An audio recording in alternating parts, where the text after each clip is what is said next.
Ayan o, sayang-saya siya magkape o. Napakasarap daw ng kape dito. Kasi nga daw, pagka nagkape ka daw, humigo pa ng kape. Sige, higop ka. Pagkahigop daw niyang kape, tapos tumingin ka dun sa likod. Tumingin ka. Yan. Kaya sinabing kape, hihigop ka ng kape, hihigop ka ng mainit o malamig na kape, tapos matingin ka din sa likod. Kaya pala ito sinabing kape tanawi. Mga kaprobinsya, nandito tayo ngayon sa Kape Tanawin dito sa Barangay Bangwain dito sa bayan ng Torrijos. Huwag mo masyadong galawin yung camera para tutong mo lang doon sa taas. Ano kaya makakapag sightseeing kaya tayo dito? Yung mga kasamahan ko kasi dati ay nakapunta dito at nakapag sightseeing sila.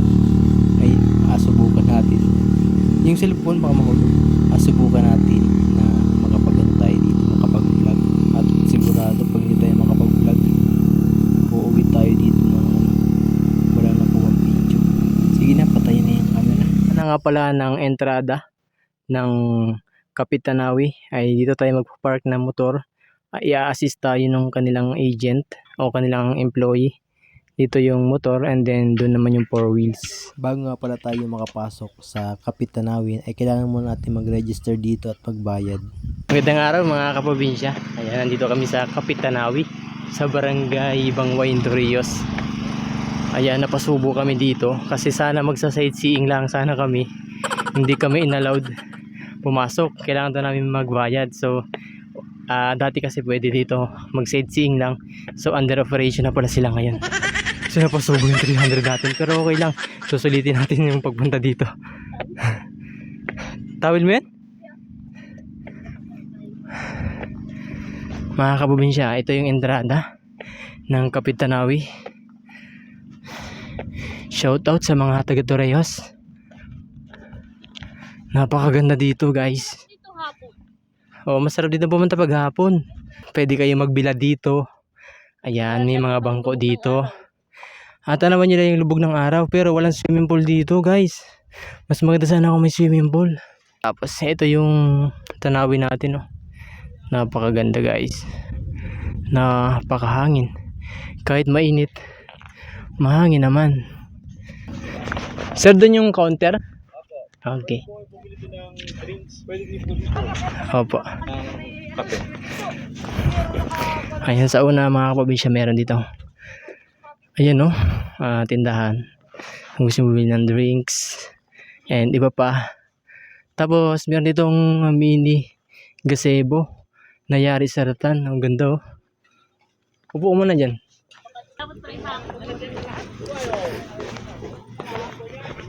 Anong tubig? Ayan mga kaprobinsya, nagkape kami dito sa sa Kape Tanawi. Pakita mo yung kape. Ayan, yung kape namin yan, mamahalin yan guys. Napasubo kami dito guys kasi mag-sightseeing lang sana kami dito ay hindi pwedeng hindi kami mag-avail ng kanilang kape. Kaya kahit wala tayong pera ay tayo ay magkakape na rin dito. Ayan. Ayan o, sayang-saya siya magkape o. Napakasarap daw ng kape dito. Kasi nga daw, pagka nagkape ka daw, humigo pa ng kape. Sige, higop ka. Pagkahigop daw niyang kape, tapos tumingin ka dun sa likod. Tumingin ka. Yan. Kaya sinabing kape, hihigop ka ng kape, hihigop ka ng mainit o malamig na kape, tapos matingin ka din sa likod. Kaya pala ito sinabing kape tanawi.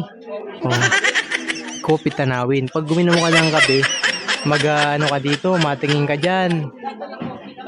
Oh, cafe. Parang pag social ay cafe. Pag sa mahirap, kape. Ay mahirap lang kami. Kaya ang tawag namin din mga kaprobinsya ay kape. Magkape ka, tapos tanawan mo yan, no? Probinsya, may second floor pa yan sa taas. Na yan. May second floor pa yan. Kung gusto nyo magkape dun sa taas, mas maganda dun. Pero lahat kasi nag-start dito sa ilalim. Ayan mga kaprobinsya, tapos na kami magkape. Ngayon ay iikutin naman namin yung lugar din eh. Magpa-picture ka, upo ka doon oh. Upo, ayan pwede tayo magpa-picture din eh. Sa upo ka din eh. Mga kaprobinsya, merong puting puso. Ayan oh. Ayan, dito pwede ka magpicture. Yan, nakaupo yung model natin dyan. Tapos pag gusto nyo magpicture dyan, nasa likod yung tanawin, no? Ganda. Sabay iinom ka ng kape.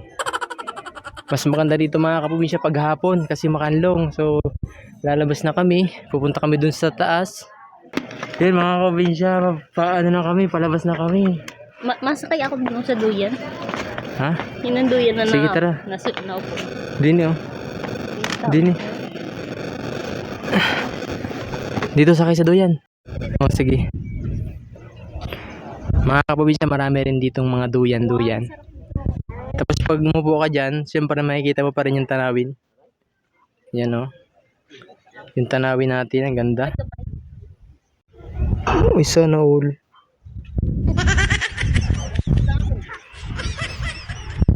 Ayan mga kaprobinsya, pauwi na kami.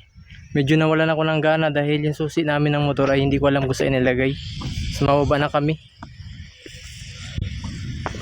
Next time na lang ulit mabalik kita.